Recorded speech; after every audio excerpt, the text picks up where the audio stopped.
Hola. Bueno, buenas tardes a todos, gracias a los que están. Bueno, para mí realmente es muy lindo compartir este panel con Norma y Marga. Hoy me decían qué lindo es verlos también fuera del lugar del escenario o hablar técnicamente, compartir y realmente yo cuando arranqué en INTA, no quiero ser tampoco tan autorreferencial, pero para ponerlo en contexto, hace ya 20 y pico de años, arranqué como becaria y la verdad que tanto Norma como Marga ya estaban trabajando, fueron mi referencia, mi guía, pero no solo en lo laboral.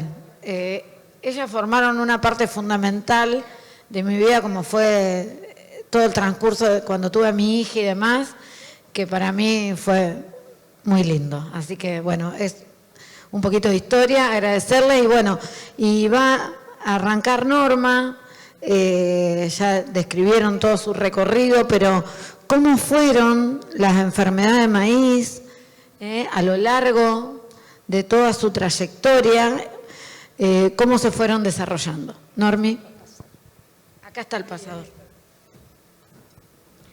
Bueno, como siempre, le agradezco al Congreso Internacional de Maíz por mantenerme vigente, por obligarme a seguir estudiando entre todas las cosas que hacemos. Esto es muy interesante porque realmente para preparar un poco lo que estuvo pasando, y yo les aseguro que en 1913 yo no estaba todavía, pero un poco contarles qué ha estado pasando. Fíjense cómo se siembra maíz en el mundo y realmente en las regiones tropicales del cultivo de maíz hay más de 130 enfermedades que afectan al cultivo. En las regiones templadas, un poco menos de enfermedades, pero la mayoría de las mismas son ocasionadas por microorganismos, por los hongos, antes que existen nematodes, bacterias, virus, viroides, etcétera, pero realmente nos llaman mucho la atención las enfermedades foliares, radicales, del tallo, etcétera, provocadas por los hongos. Realmente cuando uno mira la Argentina y mira el mapa de todos los lugares de nuestro país donde se siembra el maíz, vemos que tenemos todos los climas, todos los suelos, es decir, el ambiente, son todos ambientes distintos, todo tipo de híbridos tropicales, templados, de distintos ciclos, distintas características del grano, color, etcétera, y además en las distintas regiones, según los potenciales, el uso de distintas tecnologías y también lo maravilloso que es este cereal que tiene tantos cientos de subproductos. Este cereal realmente es fantástico para, como lo hemos presentado en este congreso, realmente es un cultivo generoso, actual y con mucho, mucho futuro. Y ahí abajo, que no leemos mucho, empezamos con este consumo del maíz en el periodo prehispánico y realmente las primeras citas del maíz como cultivo se leen en 1810, 1816 y llegamos hasta estos casi 8 millones de hectáreas proyectadas para esta campaña 25-26. Quise en esta oportunidad, que me parece que es algo importante, que no estamos nosotros. Antes que nosotros hubo mucha gente trabajando y podemos contar más o menos desde 1920 que hay registros. ¿Qué es lo que está pasando con los cultivos, con las enfermedades en el cultivo de maíz? Y me parece que es una oportunidad para reconocer a los pioneros patólogos, a los pioneros que han hecho tanto y sobre el cual aún hoy vamos trabajando sobre estas enfermedades. Fíjense el carbón común, que hoy se habló bastante. Ya en el año 35, Elisa Hirschhorn y Julio Hirschhorn determinaron razas. Godoy Ernesto, y voy a contar esto porque la mayoría de las personas pertenecen al INTA Pergamino, que era una de las instituciones, junto con INTA Balcarce, más grande por aquellas épocas y que empezaron a estudiar los hongos en su caracterización, describir la sintomatología, reconocer el hongo, etc. Y bueno, todas estas personas han ido aportando. Y aparece, por ejemplo, en esta presentación el carbón de la panoja. Pero miren, hasta se lo llamaba distinto, Sorosporium, Efaceloteca, Fisher y Hirschhorn, que era nuestra y estaba estudiando en los Estados Unidos, publicaron en un boletín de Washington que ella decía que había que llamarlo Efaceloteca. Y hoy ya está el nombre de Sporisorium reilianum. No vamos a entrar en la enfermedad con la reemergencia a partir del 2021. Ya hemos hablado en los distintos momentos de esta problemática. Después, por ejemplo, algo interesante, y en realidad yo quería dejar el mensaje a los más jóvenes. No es que las enfermedades están hoy, aparecen hoy. Miren los registros, 1921, no había fitopatólogos.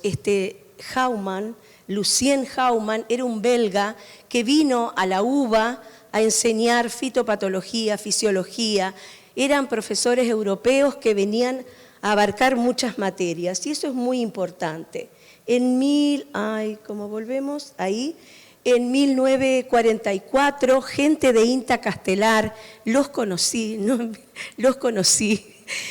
ya Balega y Fabret, que también lo conocí, en todos estos años estuvieron haciendo aportes muy importantes. La determinación de razas, de la roya común, Fucsinia sorgi, el ciclo completo en Argentina, Godoy y Bruni, también del INTA Pergamino. Y por ejemplo, algo que también se estuvo hablando hoy es de la podredumbre carbonosa ocasionada por macrofomina, que ya en 1934 otro naturalista la denominó como Sclerotium batatícola. Hoy no podemos decir eso, hay que decir Macrofomina fasciolina.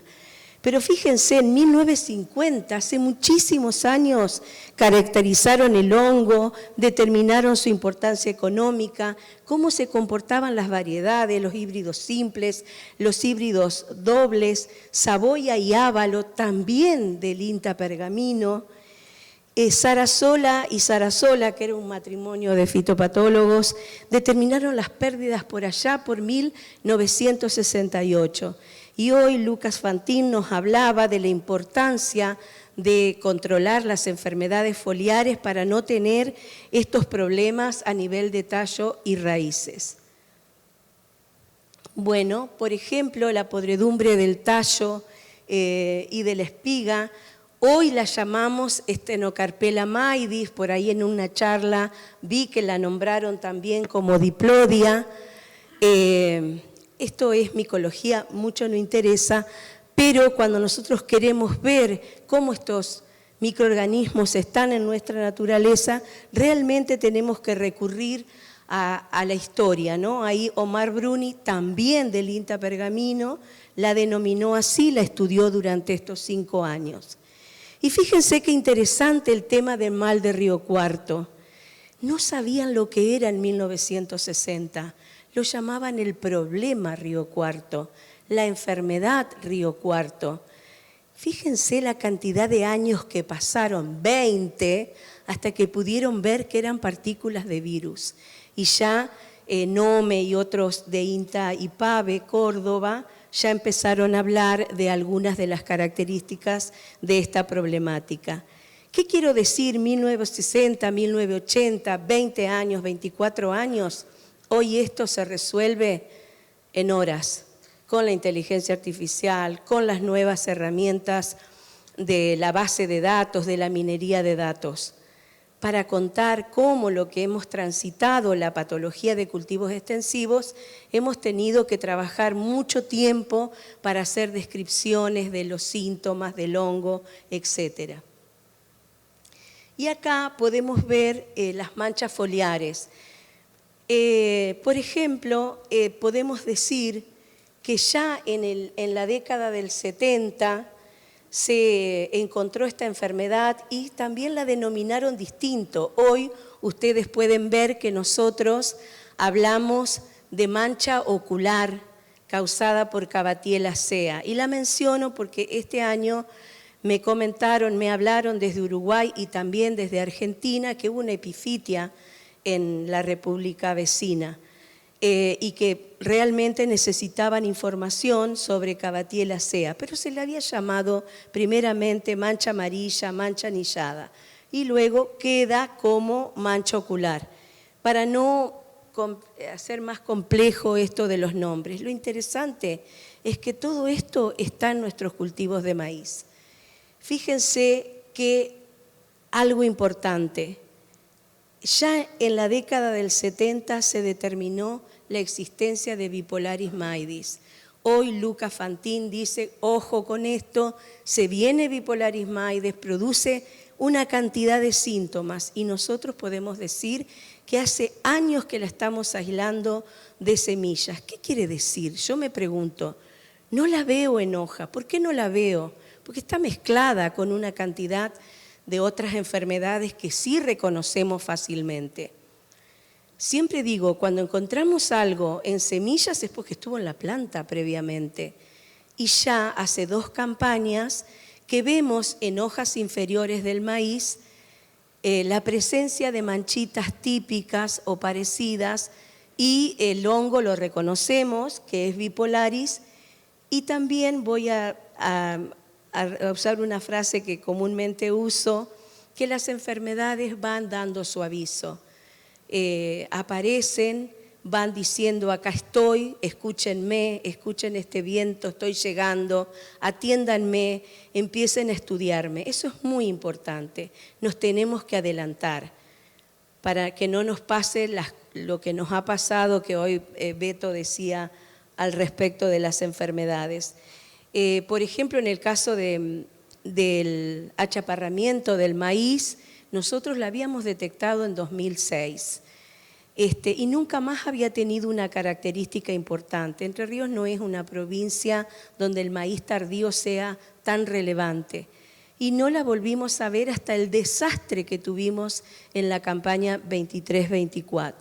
Y les hablaba del tizón foliar por Bipolaris porque lo estamos viendo, lo complejo es que produce manchas de distintos tipos y que, por ejemplo, si miran la de la izquierda abajo, podría confundirse con cercosporiosis.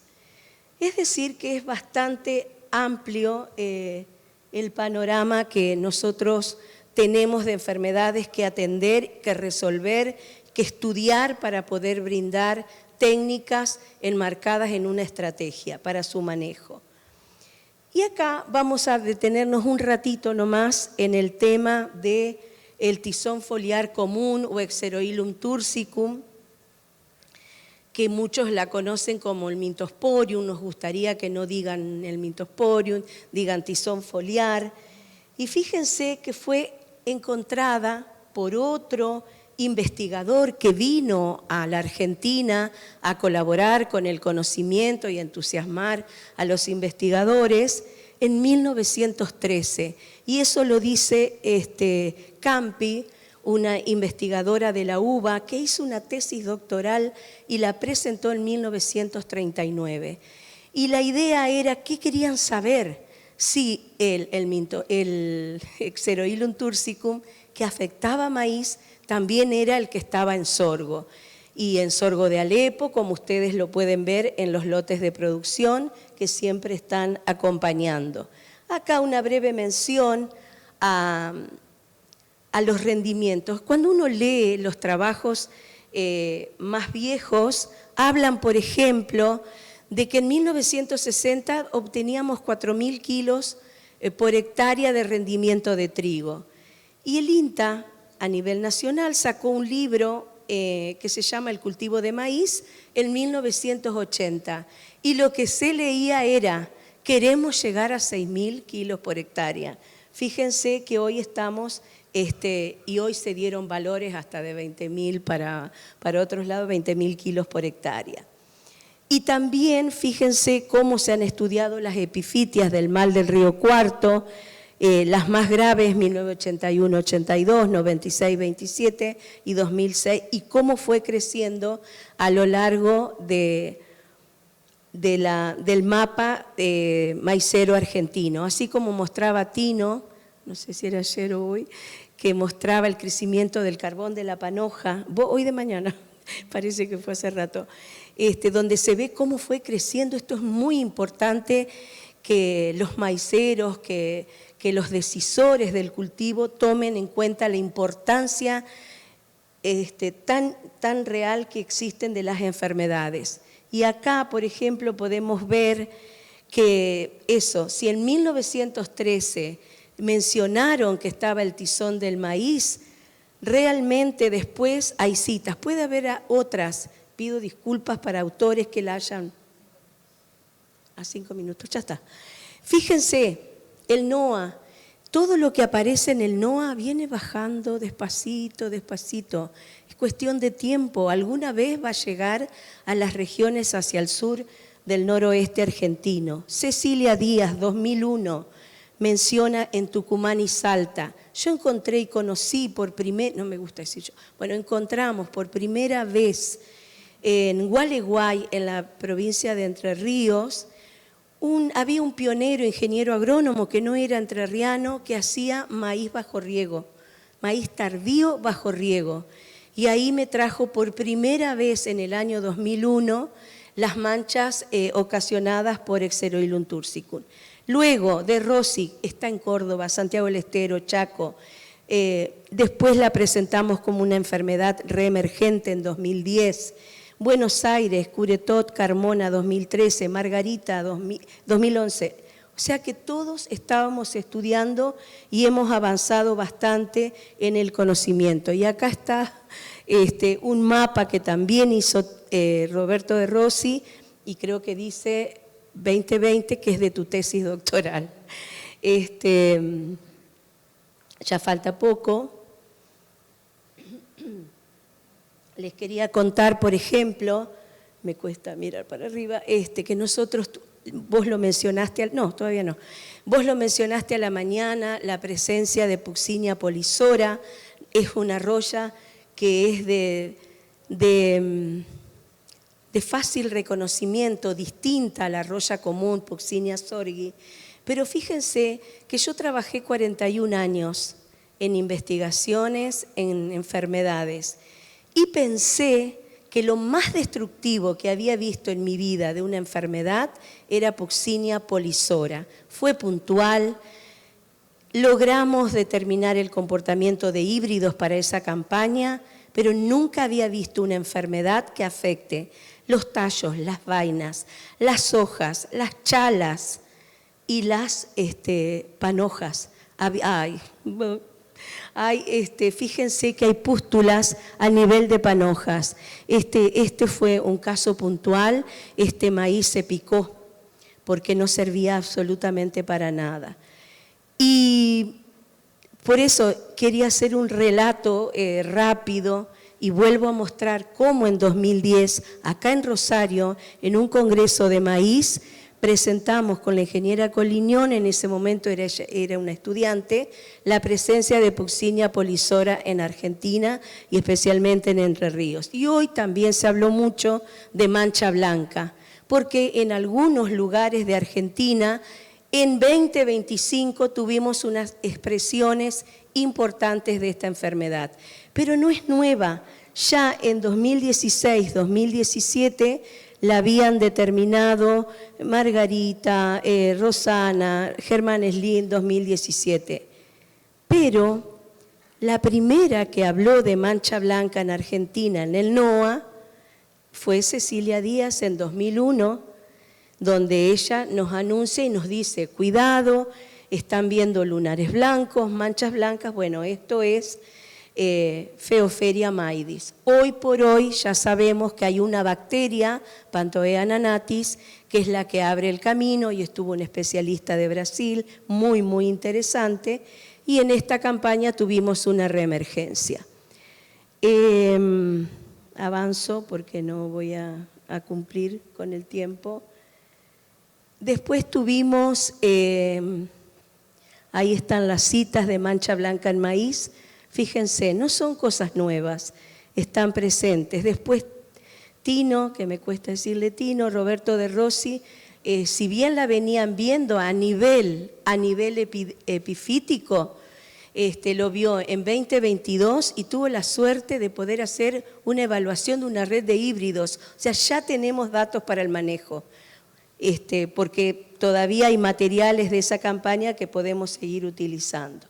Esto fue puntual en Entre Ríos, nadie habla del mildiu de maíz, tiene muchísimos agentes causales. Yo no me animé a definir sin estudios moleculares y a lo que más se parece morfológicamente a Sclerospora, que no puse Sorghi, que es la que vemos en sorgo todos los años, porque no estamos seguras, pero produce el Crazy Top o panoja loca, que hace todas esas deformaciones con hojas. Y lo más conocido son los efectos en hojas que pueden estar viendo en la parte inferior, que hace unos dibujos.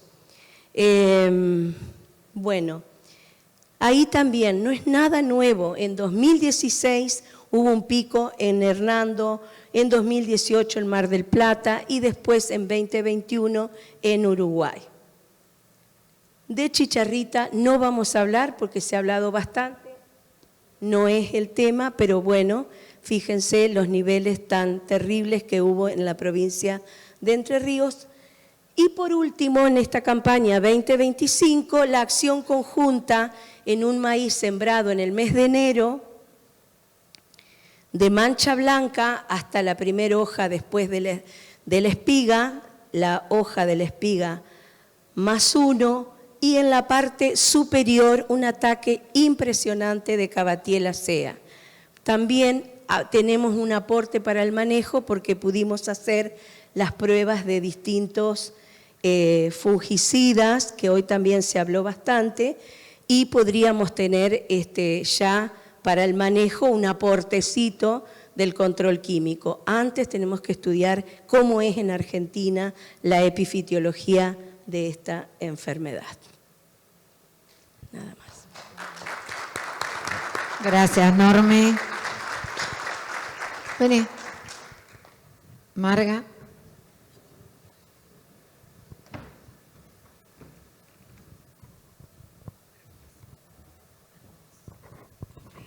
Bueno, buenas tardes, gracias a todos los que nos están escuchando. La idea fue complementarnos con Norma y ver en nuestra experiencia de estos años todo lo que fue pasando en maíz.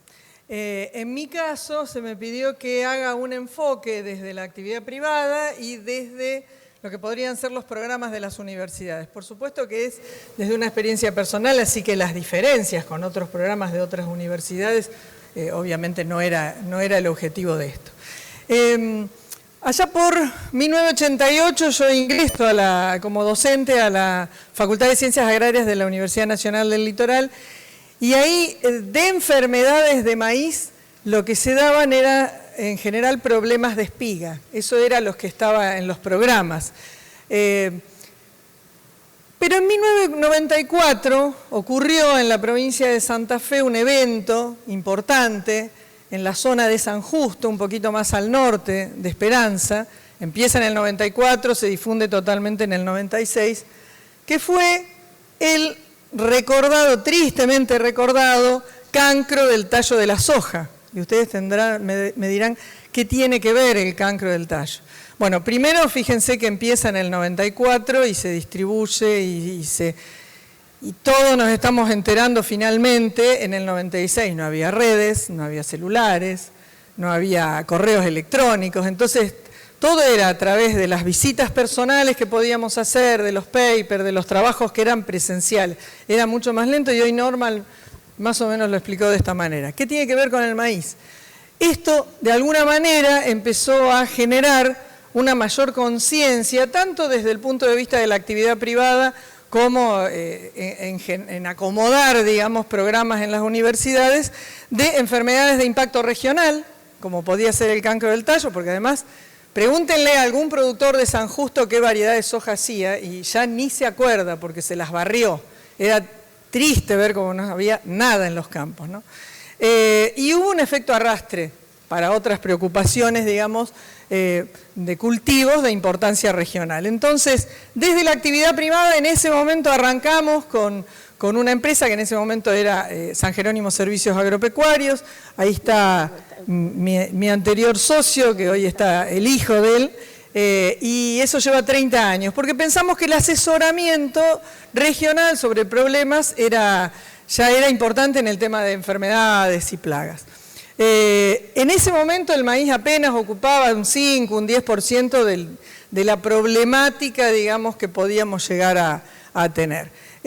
Luego ingreso también en la Universidad Nacional de Entre Ríos. Norma hoy mostró trabajos de 1980, en 1997, 98, sigue habiendo trabajos del mal de Río Cuarto. En ese momento se agrega en la Universidad del Litoral, Entre Ríos ya la tenía, como enfermedad modelo, por ejemplo, el mal de Río Cuarto, pero siempre desde una óptica taxonómica, digamos, ¿no? Académica taxonómica, como debe ser también en los programas de fitopatología.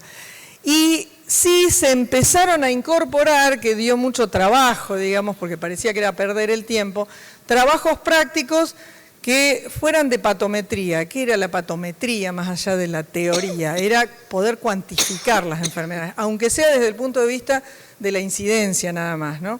Eso todo lleva tiempo, está asociado a la epidemiología, pero en ese momento eran compartimentos estancos, ¿no? Unidades, epidemiología una cosa, enfermedades otra, entonces eso lleva bastante tiempo para acomodar académicamente.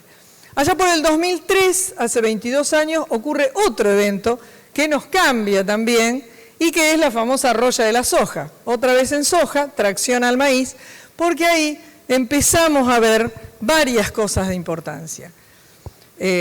Empezamos a pensar de otra manera en las enfermedades foliares, con más importancia, en los cultivos extensivos.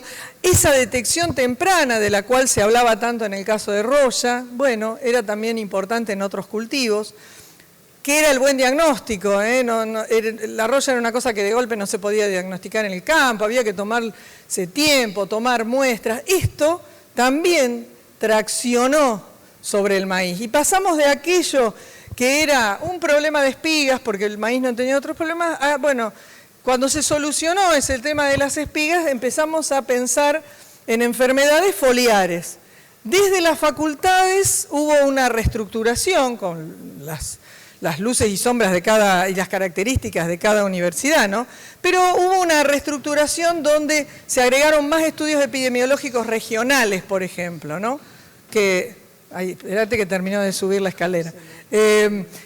Antes por ahí estudios epidemiológicos regionales no se hacían, ya se incorporaron módulos concretos en fitopatología de enfermedades del maíz, por ejemplo. Entonces, dentro de enfermedades del maíz, se agregó el carbón, que ya estaba, la roya común, el achaparramiento, que cuando uno escucha a los que recién salen de la facultad el año pasado y te dicen, nunca lo vimos el achaparramiento estaba en los programas de fitopatología desde el año 2001, 2002, que lo hayan pasado por arriba y no lo hayan estudiado es otra cosa, pero estaba en los programas de fitopatología.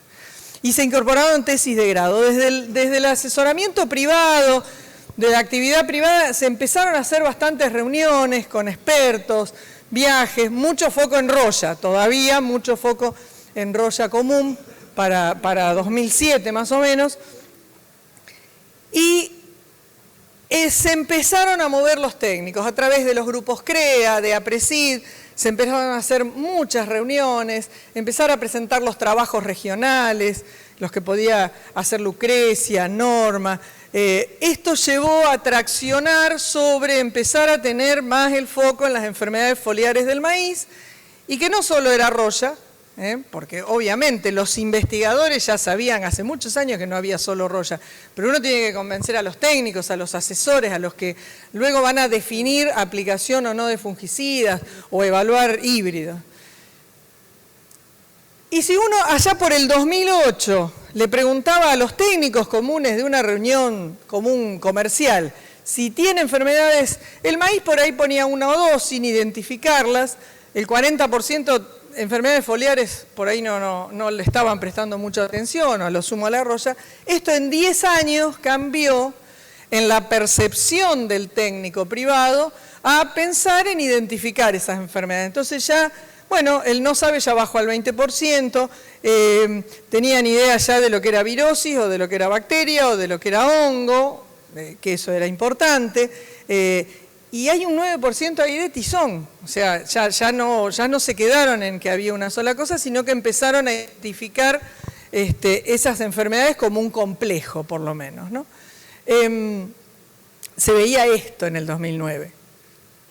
Medio dramático los carteles que había en el 2009 para los lotes aplicados como campo experimental. Sí, esa foto, ven que no puedo mentir porque dice 2009 bien chiquitito.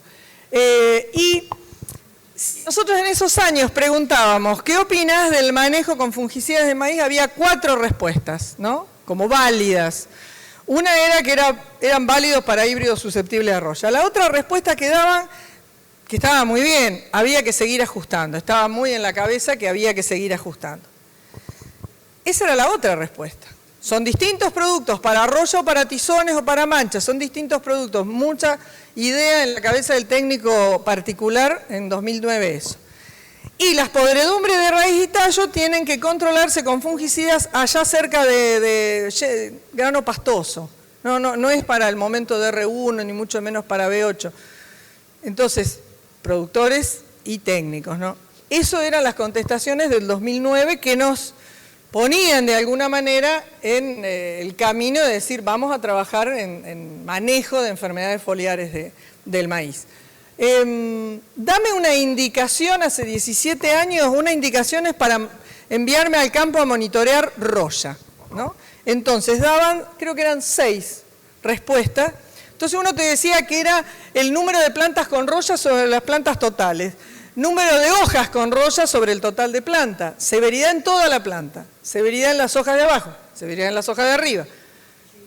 Todas eran respuestas de los técnicos que estaban trabajando en ese momento. Entonces, a partir de varias reuniones y todo presencial, se logró en conjunto con otros técnicos trabajar en un rango de momento para empezar a monitorear roya. No estoy hablando de control con fungicida.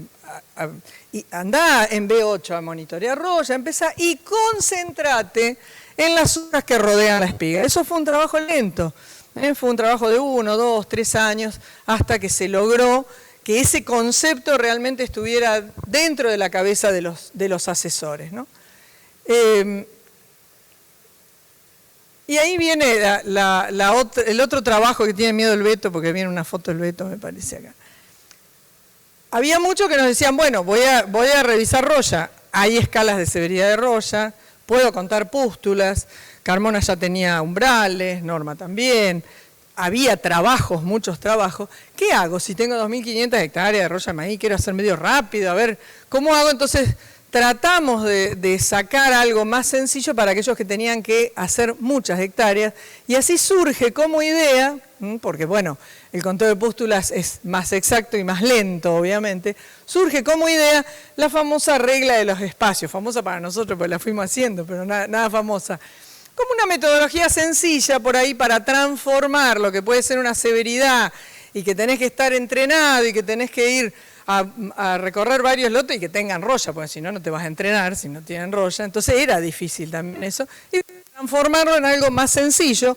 Surge, éramos bastante más jóvenes ahí, un método muy sencillo de una regla de 10 cuadraditos de una pulgada cuadrada, donde se ponían en la línea, en la nervadura de la hoja, y de alguna manera se transformaba, y lo usan todavía, una severidad que por ahí era más difícil en una incidencia. Es decir, bueno, a ver cuántos cuadraditos de estos 10 tienen las pústulas, me hablo con el otro y le cuento, tiene 4 pústulas. Bueno, hicimos después validación en 2 o 3 años de eso y una de las empresas tomó la posta e hizo, creo que una de las empresas que estamos acá, sí, hizo entonces la regla de los espacios con unos grados, ¿no? Obviamente que no reemplaza la patometría, por lo tanto no reemplaza ningún trabajo de investigación, ni siquiera de desarrollo. Es decir, con esto yo no voy a medir después cómo anduvo el fungicida. Era para hacer algo rápido, para tomar esa decisión puntual y para decir, bueno, con el 30% de los cuadraditos, es decir, con 3 cuadraditos aplico el fungicida y si tengo 5 o 6 cuadraditos cuando voy, guardo el fungicida para la soja. Y ya en el maíz ya me pasé con la roya. Era para eso. Y bueno, creo que en su época anduvo y fue un trabajo que nos dio muchas gratificaciones también.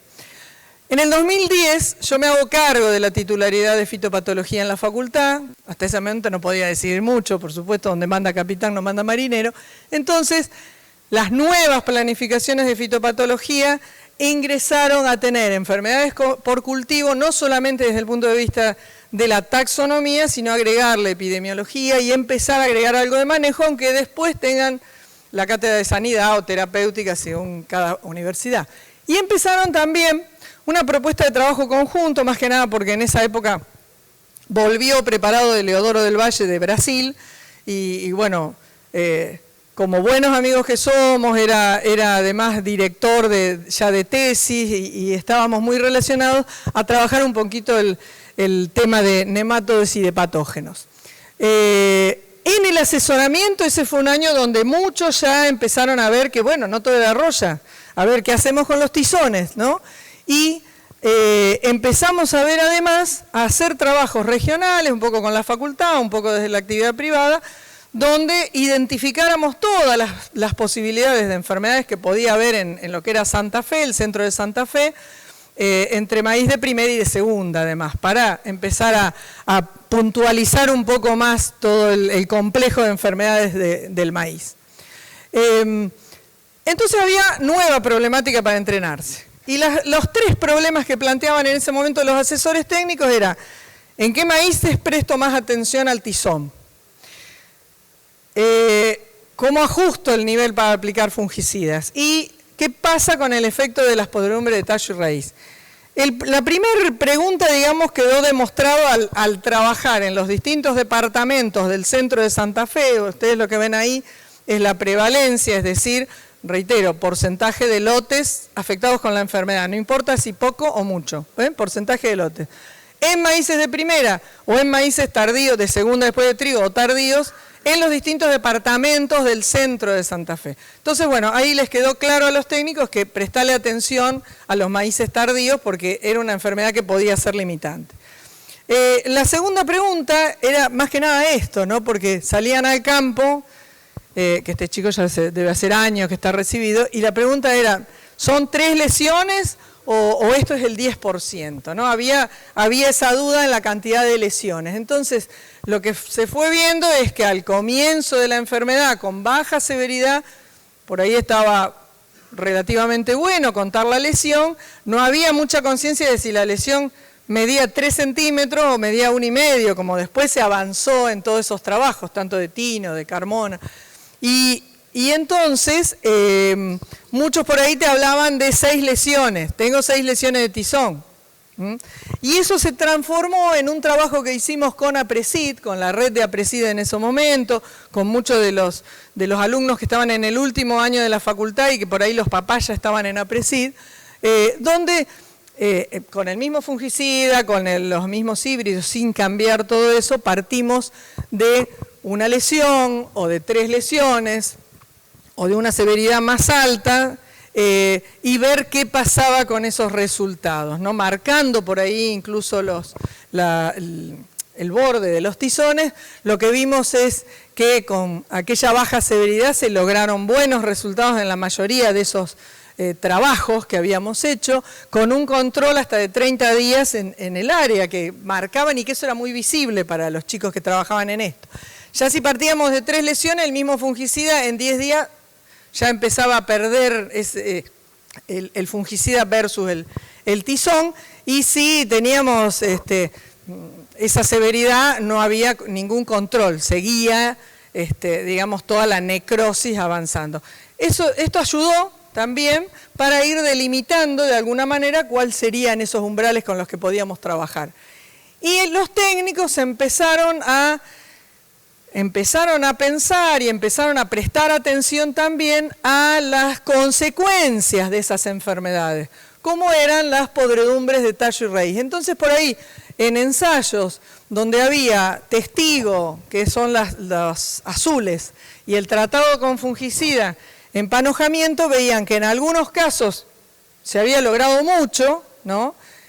Se había partido de una lesión de tizón baja y había aparecido todo esto después, entonces había una diferencia muy impactante, y en otros lados no habían logrado nada, que incluso más bajo era el rendimiento, y habían partido de ese tipo de imagen para lo que era control de tizón. Esto ya fue generando en la región distintas ideas en los técnicos, sobre todo convencimiento, porque uno le puede decir 20.000 cosas desde la teoría, pero el técnico se tiene que convencer de ver eso, ¿no? Después por ahí, en nuestras primeras fotos aéreas, que no les miento, eran cámaras de foto que la atábamos con cinta a los primeros drones que traían, alguno había traído de Estados Unidos, entonces subíamos un poquito y le sacábamos la foto. No eran los drones de ahora. Bueno, esos trabajos de AFA, que fueron muy importantes en varios centros de lo que se llamaba AFA Norte de Santa Fe, fueron viendo la diferencia entre los híbridos, qué lograr, qué no lograr con respecto a todos aquellos patógenos, ¿no? Y la diferencia entre la aplicación de fungicida foliar y lo que podíamos lograr después con respecto a las podredumbres raíz y tallo. Y ahí fue muy importante transmitir esto. Un trabajo muy importante fue ir transmitiendo y convenciendo de que el fungicida no era que se trasladaba, ahora parece una pavada lo que estoy diciendo, ¿no? Pero que el fungicida no era que se trasladaba, sino que realmente era un beneficio indirecto por la baja de ese estrés generado por las enfermedades, ¿no? Fue otro hito. Finalmente lo que vimos fue que nunca en el control de las enfermedades, nunca nuestro tratado es cero. Esta es la otra cuestión a trabajar en la mente de los asesores. Pero yo me quedó igual un 16% de tizón, que es un montón al final. Y tuve un 5% de podredumbre que se cayó igual, y yo le apliqué el fungicida. Bueno, nosotros tenemos que convivir con esos patógenos y simplemente vamos a bajar el nivel, en todo caso vamos a bajar la curva, ¿no? La fase exponencial de la curva, la tasa de incremento del patógeno, no lo vamos a eliminar ni pretendemos eso. Lo que encontramos más o menos en general fue un 60% de control de tizón, hasta un 78% en algunos años de control de podredumbres. El rendimiento en los buenos maíces estuvo entre el 5,8% que decíamos hoy a la mañana en APRESID y hasta el 10%. Y en general en la región logramos reducir antragnosis, que es uno de los problemas que tenemos en la región como podredumbre raíz y tallo, hasta un 25%. ¿Cuáles fueron los nuevos desafíos a partir del 2015? En el año 2015 hicimos las jornadas fitosanitarias argentinas en la ciudad de Santa Fe. Ahí había muchos trabajos de muchos de los fitopatólogos presentando problemas regionales. Algunos de esos nuevos desafíos era lo que hoy nombró Norma. Roya polisora, manchas, todos esos eran nuevos desafíos, varias lesiones, varias causas, varios errores, ¿no?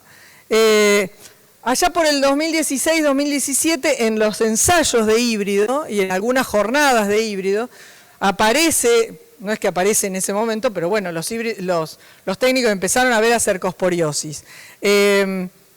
Y entonces nos cayeron casos de aplicación de fungicida con 0 de eficacia para cercosporiosis, donde habían errado el diagnóstico, no era cercosporiosis y se habían olvidado de los trabajos de Cristina Plaza, que estaba hablando de las bacterias, y ojo, que estaban las bacterias, pero lo que pasa es que, bueno, miramos, había cercosporiosis, todo lo que hay ahora va a ser cercosporiosis y vamos a darle al fungicida. Ojo con eso, eso también hubo que trabajarlo bastante.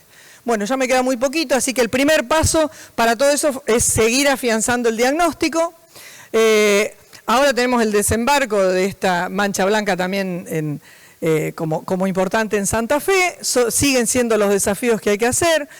¿El control es posible? Sí, el control es posible. Se están dando temas de control de esta mancha posible, pero también las manchas de deriva, me dejé estar, eran manchas de deriva y se me pasó la mancha blanca, es muy común en la región.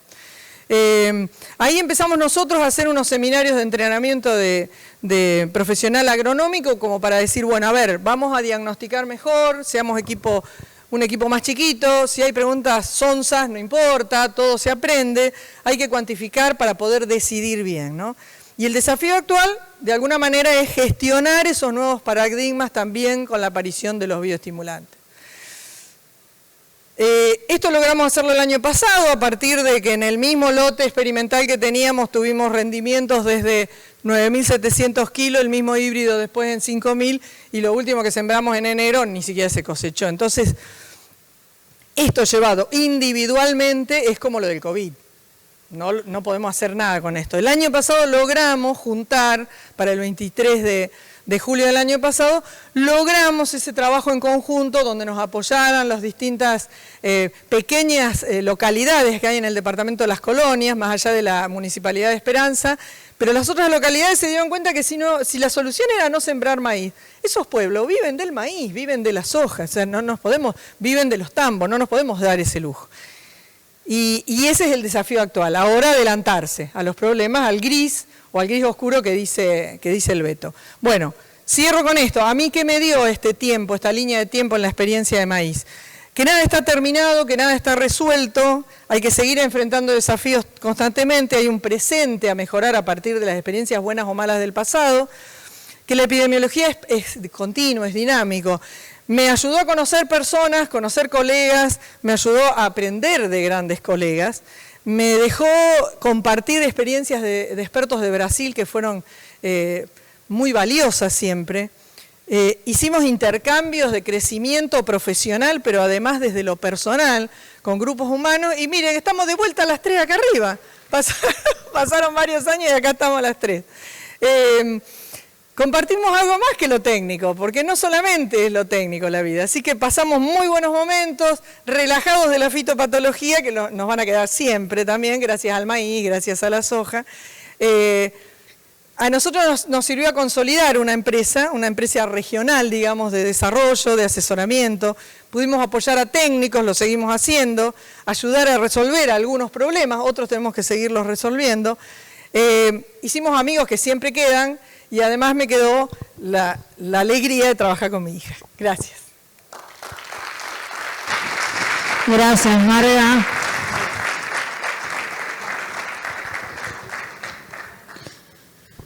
Bueno, muchas gracias. La verdad que muy lindas las charlas. Creo que ninguna se pisó en ningún aspecto. Tino.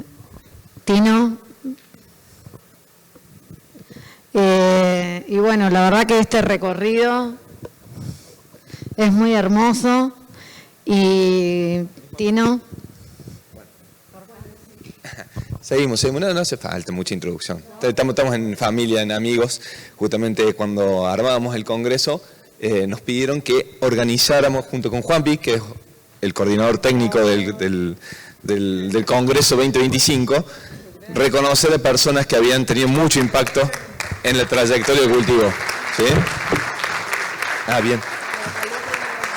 Bien, y ¿quién más que ustedes dos? Me parece que con lo que presentaron hoy, toda la trayectoria, todo lo que dijeron, todo lo que hicieron, todo lo que evaluaron, a nosotros, creo que estoy representando muchos de los que están acá, que somos más jóvenes, fueron nuestras guías, fueron nuestros guías, estudiamos de todo lo que ustedes hicieron, siempre nos llevaron a mejorar y además no solamente como dijo Lucra al inicio técnicamente, sino como eso que mostrabas recién, que terminamos siendo una pequeña familia, así que más que merecido el reconocimiento de la trayectoria a las dos. Gracias, hermoso, muy merecido.